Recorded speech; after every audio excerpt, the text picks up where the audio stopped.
Doctor Gulab Falari, associate professor, department of economics, J college Arrah. आज के मेरे लेक्चर का टॉपिक है माइक्रो एंड मैक्रो इकोनॉमिक्स। इसमें सबसे पहले माइक्रो एंड मैक्रो इकोनॉमिक्स के कंसेप्ट के बारे में बताएंगे, फिर subject matter micro and macro economics का क्या है, और फिर अंततः माइक्रो और मैक्रो इकोनॉमिक्स में क्या डिफरेंसेस है, इसी के बारे में आज आप लोगों को बतलाना है। The term micro and macroeconomics were first coined and used by Ragnar Frisch of the Oslo University and have now been adopted by the economists all over the world. सबसे पहले रागनर फ्रिश ने माइक्रो एंड मैक्रो इकोनॉमिक्स के बीच अंतर और उसके concept के बारे में बतलाया था, और आज विश्व के लगभग सभी अर्थशास्त्री इस टर्म को यूज करते हैं, इस टर्म के बारे में स्टडी करते हैं। The word micro is derived from the Greek word mikros meaning small. Thus, microeconomics deals with the economic behavior of individual decision-making units such as consumer, business firms, and industry, or income of an individual. It has many instruments of demand and supply, and microeconomics solve the three basic central problems of an economy, that is what, how, and for whom to produce. These are the central problems of economics, and microeconomists try to solve these basic problems. Now, silent characteristics of microeconomics are as follows. First, study of individual economic units. Various factors like individual income, production, consumption, etc. are explained with the help of microeconomics. Second, study of micro variables. For example, here, one firm, one industry, one consumer, one producer, etc. Next, study of individual price determination. In microeconomic analysis, price determination of individual units on the basis of demand and supply. How the price is determined under any type of market can be studied under microeconomics. Now, moreover, microeconomics deals, or better to say, also seeks to explain whether the allocation of resources determined is sufficient or not. The efficiency of resource allocation relates to welfare economics.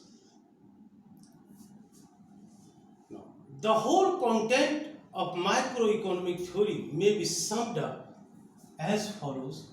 Scope of microeconomics, allocation of resources. First here, theory of product pricing, theory of factor pricing, theory of economic welfare. Under the theory of product pricing, we study the theory of demand and theory of production. And under the theory of factor pricing or theory of distribution, we study how rent, wages, interest and profit are determined. Now, significance of studying microeconomics.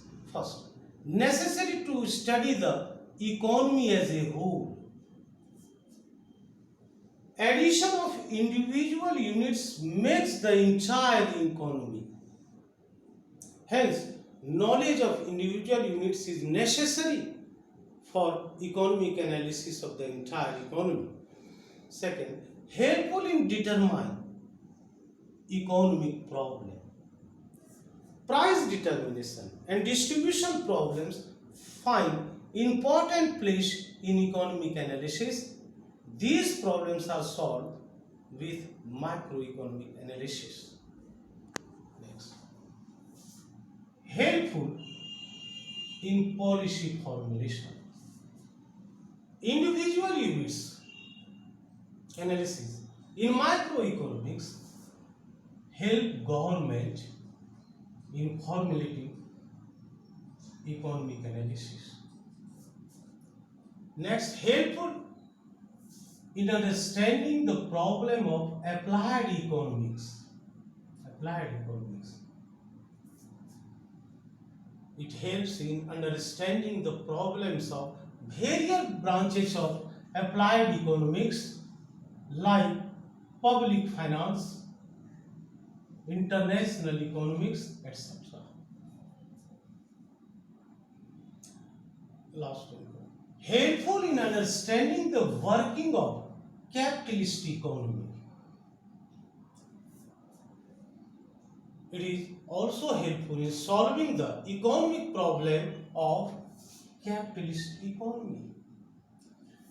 Now, limitations of microeconomic analysis.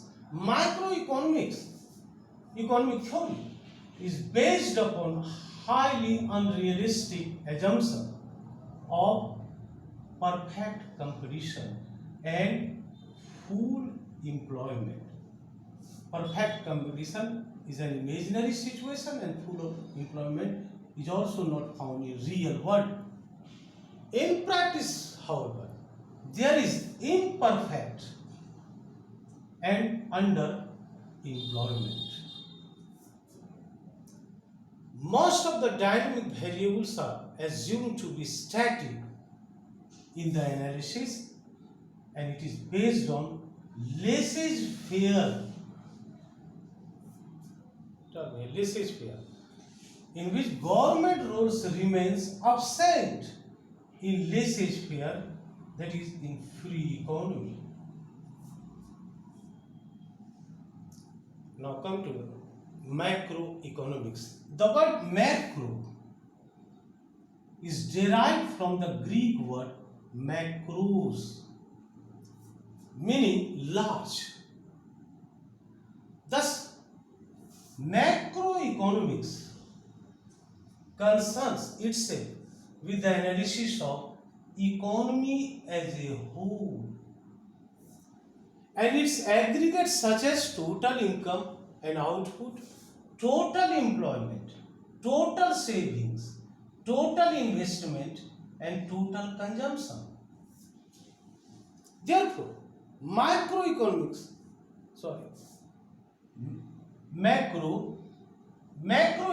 is also known as aggregative economics. It is also known as macroeconomics is also known as aggregative economics. Now, characteristics of macroeconomics.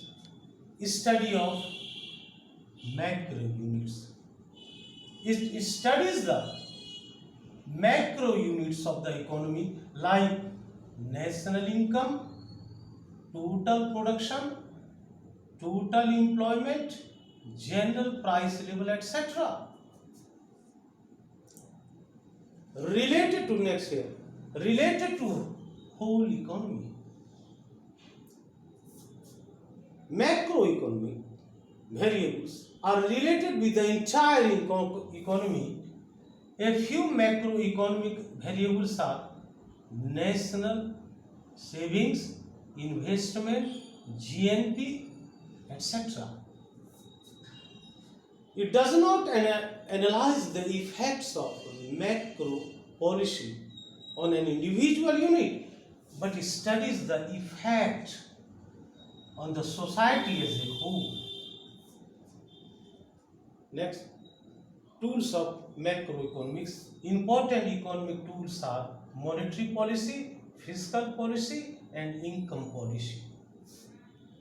Now, scope of macroeconomics, it can be divided for the sake of simplicity in the following part. First, income and employment theory. Income and employment theory.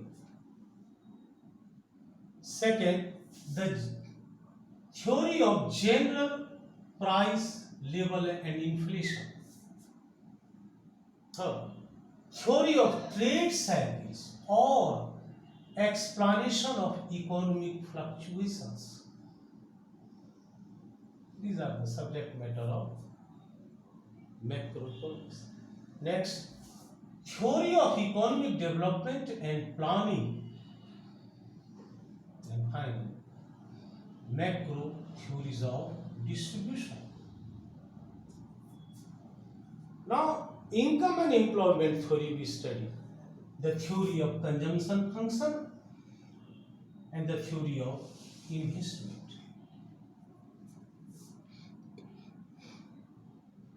Now, distinction between micro and macroeconomics can well be explained in a tabular form. Microeconomics, macroeconomics. First, microeconomics is concerned with an individual economic unit like a consumer, a firm, an industry, or the income of an individual. On the other hand, macroeconomics deals with the aggregates of economy, such as national income, aggregate expenditure, total employment, and general price level, etc. Second here, microeconomics is based on the assumptions of full employment. And full employment is an imaginary situation, whereas macroeconomics based on the assumption of under full employment of resources.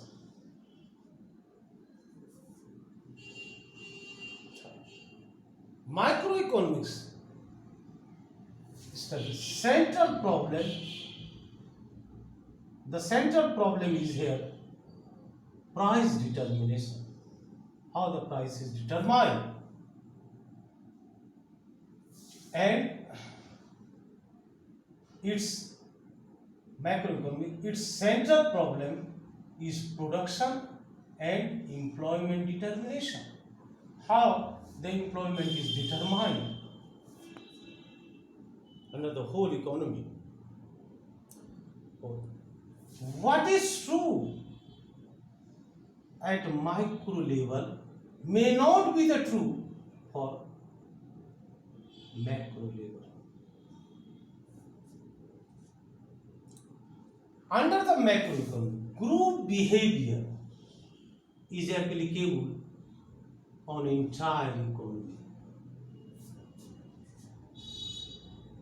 Microeconomy is based on partial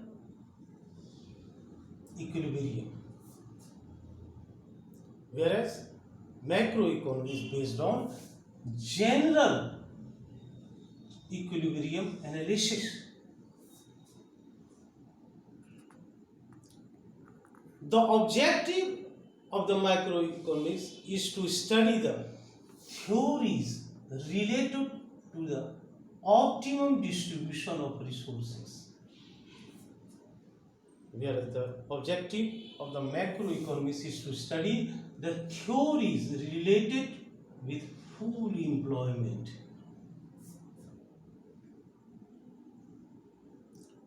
The main instrument of macroeconomics is demand and supply, whereas the main instruments of macroeconomics are aggregate demand, aggregate supply, and investment. Though microeconomics and macroeconomics deal with different subjects, but there is a great interdependence between them. Both are interdependent with each other, and both are thus rather complementary to each other. That's